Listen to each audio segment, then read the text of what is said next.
दोस्तों इस वीडियो के अंदर बात करेंगे टाटा मोटर्स पैसेंजर व्हीकल के ऊपर, साथ में बात करेंगे Tata Motors commercial vehicle limited के ऊपर। दोनों ही शेयर को लेकर दोस्तों काफ़ी बड़े अपडेट्स आ रहे हैं, एक एक करके कवर करेंगे। सबसे पहले पैसेंजर व्हीकल की बात कर ले तो आज के सेशन में शेयर आपको 0.59% ऊपर माफ़ करिएगा नीचे देखने को मिला। 361 पे क्लोजिंग आया है।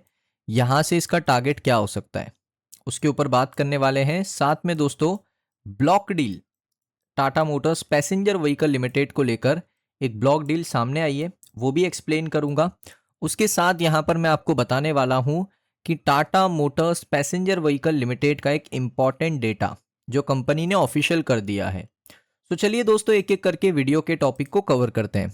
सबसे पहले मैं आपको बता देता हूं कि यहाँ पर जो Tata Motors passenger vehicle limited है उसका ऑफिशियल डेटा क्या है। सो ऑफिशियल डेटा है दोस्तों नवंबर के सेल्स का डेटा, कल भी मैंने बताया था, लेकिन ये एक ऑफिशियल डेटा है। इसमें आप देखोगे तो कंपनी ने पूरा आपको यहाँ पर डिटेल में बताया है कि कैसे ग्रोथ हुई है। ये है पैसेंजर व्हीकल डोमेस्टिक, जिसमें ईवी भी आता है, यानी नॉर्मल गाड़ी जो होती है पेट्रोल डीजल वाली वो भी जो हमारे भारत के अंदर बेची जा रही है, और उसमें आपकी ईवी भी आ रही है, इलेक्ट्रॉनिक वाली जो आपकी गाड़ी होती है चार्जिंग वाली बैटरी वाली वो गाड़ी भी आ रही है। तो नवंबर में इन दोनों का सेल्स मिलाकर हुआ है 57,436 यूनिट। नवंबर 2024 में हुआ था 47,063 यूनिट्स, 22% का ग्रोथ है। अब दोस्तों पैसेंजर व्हीकल आईबी, इसके अंदर आप देखोगे 1763 यूनिट बेचा है नवंबर 2025 में। नवंबर 2024 में सिर्फ 54 यूनिट को बेचा था। यहां पर आप परसेंटेज देखिए 3164% का ग्रोथ है।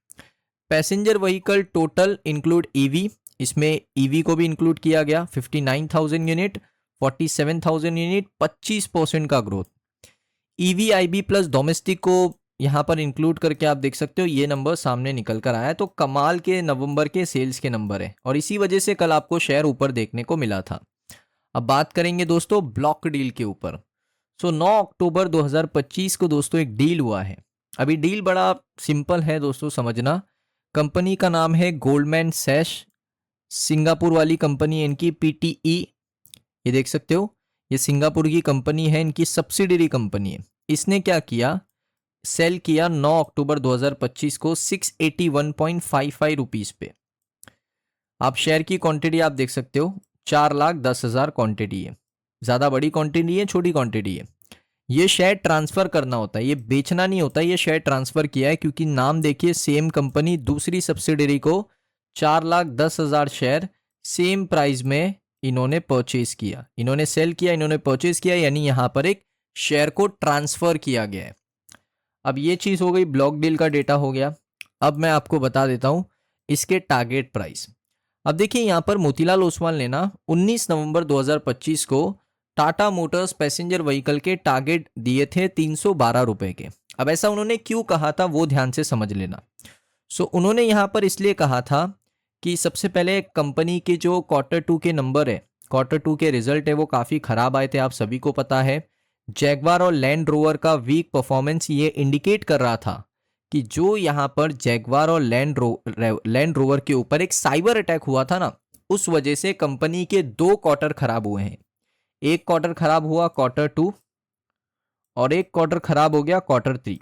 तो इस वजह से उन्होंने कहा था कि जब 2 क्वार्टर खराब हो चुके हैं तो इसमें शेयर नीचे जाने के चांसेस सबसे ज्यादा हैं। इस वजह से उन्होंने 312 रुपए का डाउन साइड का टारगेट बताया था। तो जैगवार और लैंड रोवर के वजह से दोस्तों यहां पर पैसेंजर व्हीकल कंपनी के टारगेट प्राइस रिड्यूस किए थे मोतीलाल ओसवाल ने, और एक जेन्युइन कारण था कि भाई अभी यहाँ पर Q2 तो खराब हुआ, Q3 के रिजल्ट भी अच्छे आने के चांसेस कम है, बिकॉज उसका इफेक्ट आपको अभी तक खत्म होता हुआ देखने को नहीं मिला है। जो cyber attack Tata Motors passenger vehicle के ऊपर हुआ, जैगवार और लैंड रोवर के ऊपर हुआ, वो इफेक्ट आपको Q3 में भी देखने को मिलेगा। ये कंपनी ने खुद कहा था। इफेक्ट खत्म होगा Q4 के अंदर, Q4 के रिजल्ट बेटर आपको देखने को मिलेंगे एज कंपेयर टू Q2 और Q3। ये चीज खत्म हो गई दोस्तों, इस वजह से उन्होंने 312 रुपए का टारगेट दिया। अब दोस्तों बात करेंगे कमर्शियल व्हीकल की। देखिए कमर्शियल व्हीकल एक ऐसा शेयर है ना जिसने आप कह सकते हो 260 का एक प्राइस था, वहाँ से लिस्ट आया, ये 330 या 335 पे आई थिंक लिस्ट हुआ, तो प्रीमियम यहाँ पर आपको मिला।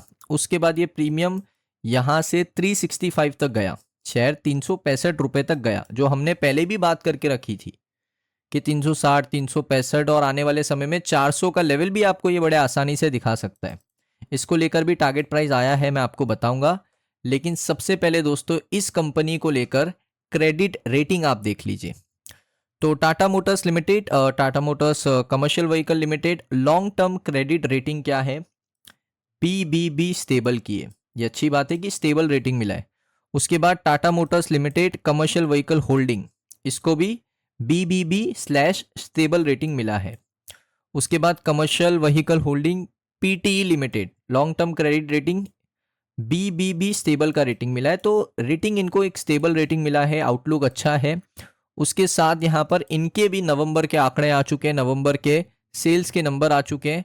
आप देख सकते हो HCV ट्रक्स 10,181 यूनिट नवंबर 2025 में, 24 में यूनिट है 7,586 यूनिट, 34% का ग्रोथ सिर्फ HCV ट्रक्स के अंदर। ILM CV ट्रक्स के अंदर आप देख सकते हो 5,905 यूनिट बेचा, पिछले साल सेम महीने में 4,374 यूनिट बेचा, 35% का ग्रोथ। पैसेंजर कैरियर में 3,340 यूनिट बेचा, पिछले साल 3,022 यूनिट बेचा, 11% का ग्रोथ, अच्छा ग्रोथ है। SCV कार्गो और पिकअप के अंदर 13,327 यूनिट बेचा नवंबर में, पिछले साल 11,201 यूनिट बेचा, 19% का ग्रोथ।